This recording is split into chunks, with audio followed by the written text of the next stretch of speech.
So let's talk about how we would interpret each of the representations that we use for statistical data. So I have an example of each one, and I'm going to talk about the different things that you can do with each of them. Because if you are showing statistical data, you have to make sure that the way that you're representing it is going to give the most valuable information that you need and are trying to express. So for example, this is our dot plot. And for our dot plot, one thing that we can find is our total amount of data. So to do that, we would go ahead and we would add 3 plus 4 plus 2 plus 2 plus 1 plus 2 plus 3 plus 5 plus 2. So that would tell us exactly how many pieces of data we had. So a dot plot will let you calculate the total amount. It will also let you calculate or get the max and the min. So in this case, our minimum would be 5 and our maximum would be 45. So this allows you to get the smallest number and the largest number. It also will allow you to choose the mode because it's going to have the highest line and with the most dots in it. So in this case, our mode would be 40. It also is going to be able to tell you the frequency. So again, that's where we got the 3, the 4, the 2, the 2, the 1. So the frequency is going to tell us, it's going to tell us how often each piece of information happened. It also can give you the range. So in this case, our range is from 5 to 45, which we sometimes will also say that it has a range of 40, meaning that between the smallest and the largest, there is a difference of 40. So range is written two different ways, but it means the same thing. It will allow us to find the median. So in this case, there are 24 pieces of information. So that means if I wanted to find the median, I would go ahead and half of 24 is 12. So 1, 2, 3, 4, 5, 6, 7, 8, 9, 10, 11, 12. So because 24 is even, that would mean that my median is going to be at 27 and a half. Because remember, I would take that 25 plus 30 and then divide by 2. And then the last thing that we could calculate would be the mean. And so that's where we would add these together. And so 5 plus 5 plus 5 means that we've got 15 plus 40 plus 30 plus 40 plus 25 and so on. And then we would divide that by 24 and that would tell us what our average or mean commuting time would be. So a dot plot can give you an awful lot of information condensed in an easy to read format. A histogram can also tell us our total amount of data because we can see that here we have 4, here we have 3, here we have 8, 6. We would go ahead and add those together and it will tell us what our total amount is. And related to that, we also can see that we can see the frequency of each type of data.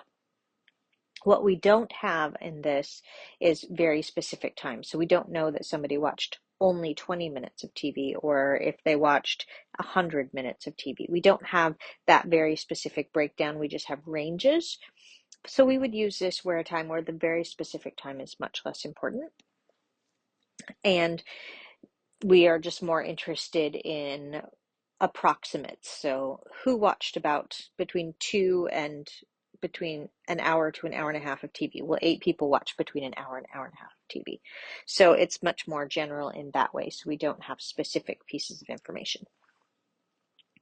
We can get an idea of the maximum and the minimum because in this case, the histogram started from 0 to 29. But we don't know if the minimum is 0 or if the minimum is 29. So we just have an idea of what it is. We just don't have an exact amount. So we just know the max and the min are within that range, but we don't know exactly what they are. We don't have necessarily a mode. We know that the most amount of people watched between 60 and 89 minutes, but we don't know if there's a very specific time, but we do know the range where the mode would be.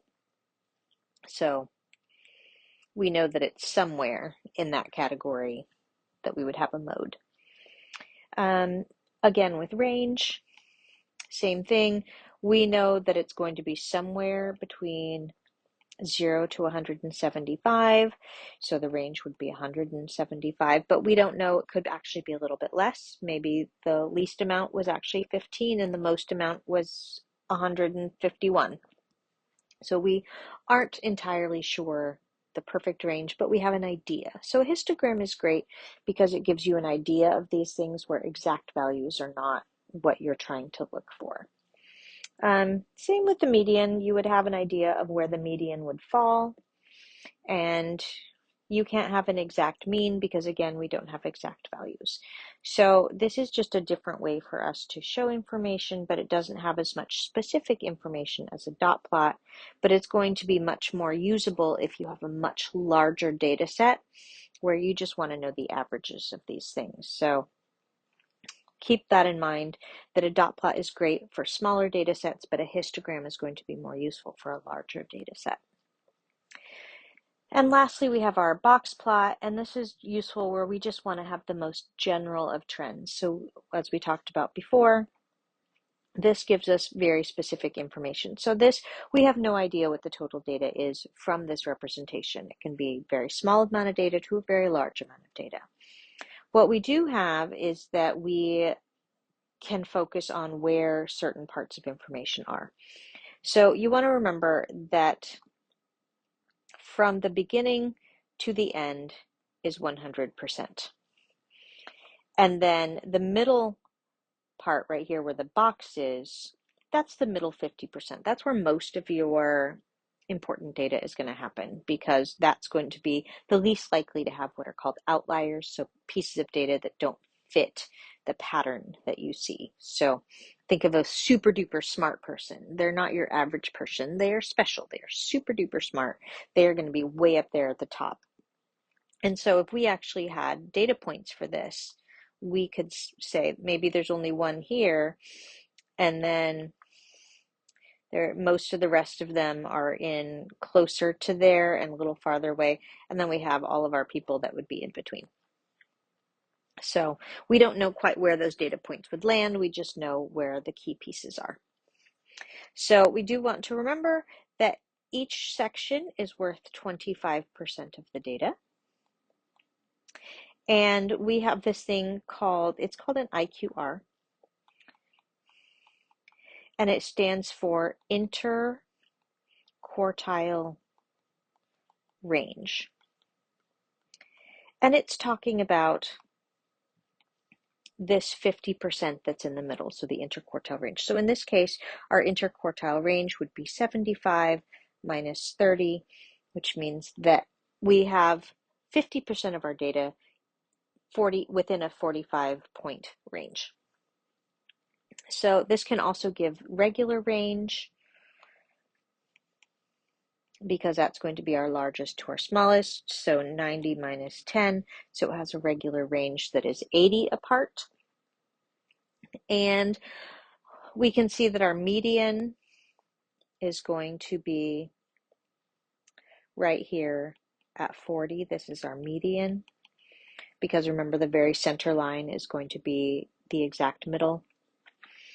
And we can't figure out the mean because we don't have specific data and we don't have a total amount. So the most we can do for our measure of center on this is use the median. So a box plot is really handy for if you just want the general idea of how close the data is together, how spread apart it is, approximately what's the range of it. So it's the most general of the three representations. So I hope that helps you in interpreting what the different models can show you for statistical data.